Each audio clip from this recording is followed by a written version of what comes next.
Hey guys, and welcome back to my channel. And in today's video, I am going to be reviewing the CP-209. It is another pedal power supply from Caline Technologies. This is one of their newer models, and let's dig into it.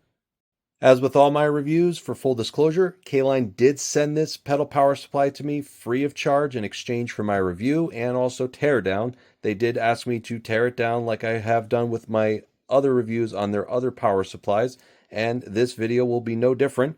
Hopefully, this will help you guys in making your decision on which pedal power supply to buy. A quick unboxing, you're going to get the power brick distribution brick here. You will get your wall adapter, which may look a little different here in the United States. For this particular adapter, it's 18 volts, and we have 3 power cables, DC power cables, 2.1 millimeter standard cables with a 90-degree adapter and a straight adapter. They'll give you some Velcroed if you want to stick this to your pedal board somewhere, instruction manual, and then finally a 1 to 4-way daisy chain adapter, and then a special polarity reversal adapter if you need it for those particular pedals. So normally it's barrel tip negative. This will change it to a barrel tip positive for some of the older pedals that still use it in that configuration. So this is the smallest capacity isolated pedal power supply that Caline currently offers in their lineup, and it is very much the same type of topology and setup as their larger units. This has the 18 volts coming in. It has 4 outputs at 9 volts with each a maximum current of 500 milliamps, and then it also boasts this 5 volt USB Type-C output, and some pedals on the market today are actually starting to go over to the USB Type-C standard, and they are thinking ahead and putting that output here. It's a nice little handy feature. Plus, if you wanted to charge your phone or a smaller device using that USB port, it's available to you. All right, I got the light set up a little bit better, and what we're going to do is we're just going to look inside briefly and take a look at the circuit board. We're going to remove these 2 top screws, and then we can see inside what the circuit board looks like. All right, we're just going to pop the top cover off, just removing the 2 screws, and this should make things a little bit easier. And I'll try to focus in on some of the internal components here, but taking a quick look inside, as we can see, yes, we do have the switch mode transformer, and what I am not seeing is the linear voltage regulator. They are deriving the 9 volts a little bit differently, not using that linear voltage regulator stage. So there isn't a lot of components here that will see a lot of heat other than this transformer. Let's see if we can zoom in a little bit on what we can see here. All right, there we go. All right, so what we have here, this is the inverter chip. This is the chip that's actually taking the DC from 18 volts and then converting it over to an AC voltage. And then as I try to move this slowly, looking past the camera, we have these 2 chips right here. These are actually field effect transistors, 1, 2. So push, pull, push, pull. I don't know, maybe I can look at this a little differently. Here we go. That's better. Yeah, so this inverter controls these 2 chips. So one here, and then push, pull, push, pull. That's what makes the AC voltage go on the primary transformer. Good. And then what we have here is a bunch of other diodes that will take the secondary voltage on there should be 4 of them here. So 1, 2, 3, and then 4 here on the side, going to the 4 outputs here. I'm going to zoom out just a little bit so we can see everything a little bit better.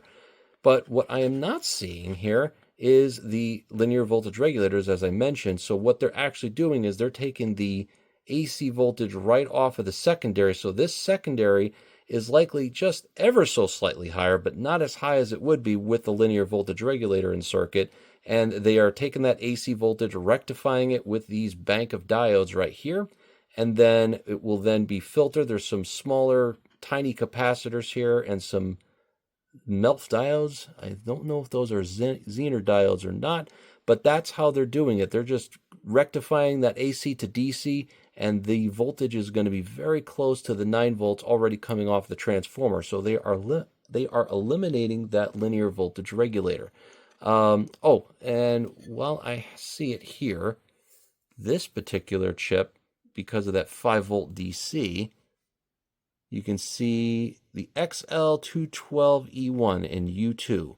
This chip actually runs the USB Type-C. So that's a DC to DC buck converter, probably taking a slightly higher voltage again, bringing it down to 5 volts.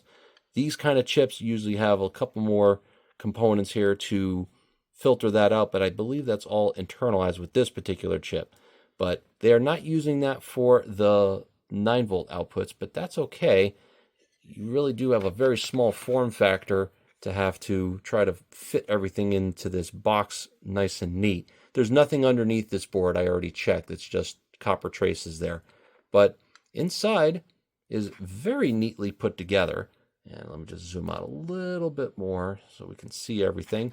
But yeah, I like what I see here. This was a build from April 17th, 2024 of this year. At the time of recording this video, we're here in November.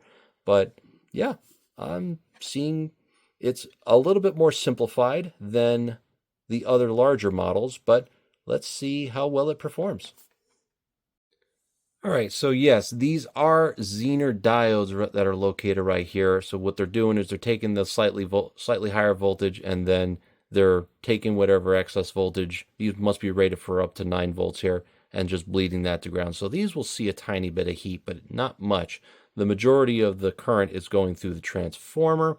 And we also see right here that these large resistors here, they're labeled as F1, F3, basically F1 through F5.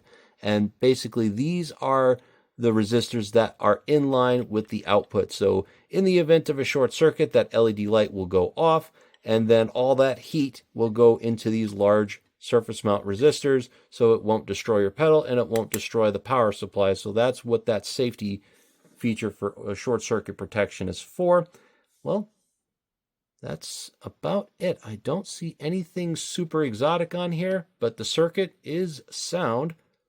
I'm going to go and put a load on it and see how well this works. All right, what I'm going to do is I'm going to test the short circuit protection here. You can see that we have a red LED on the incoming 18 volts, and then we have a blue LED on one of the active ports. So all I'm going to do with my pocket knife is just temporarily short it. And there it goes. The light will go out and tell you if it is shorted out or over current. So that works the way I expect it to.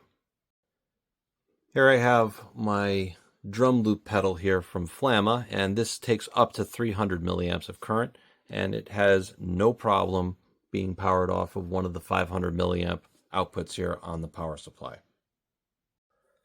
A quick nominal voltage test unloaded. We have 9.23 volts here on the output, and it is the same for all the other outputs as well. I expect that this voltage will drop slightly, but this is slightly higher than some of their bigger models, but this is also a slightly different topology. So again, I expect it to drop slightly, but the good thing is that if it can handle a 300 milliamp pedal, that shouldn't be a problem at all. But I'm going to try to stress it out a little bit more. Let me try another pedal that I got. All right, so I have myself my Digitech Bass Whammy. Now, the power supply that it calls for is 1300 milliamps, but in reality, it's more closer to, I think, 450.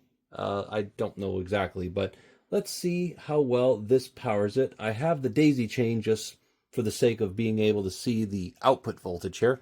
So let's go ahead and connect this up. See, it does drop a little bit, but I can tell you that it is powered up and it's working.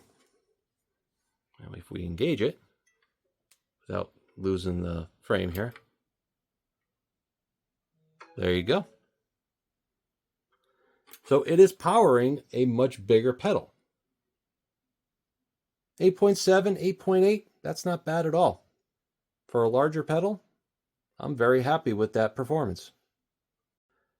All right, guys, well, I think I'm going to end the video here. I have not seen the schematic for this power supply yet. This is a slightly different topology than what I've seen before, with the lack of the linear voltage regulators not being present in this particular model, and that could just simply be because that there's so little space involved in this tiny little enclosure. I mean, it's smaller than the S Pen from my phone.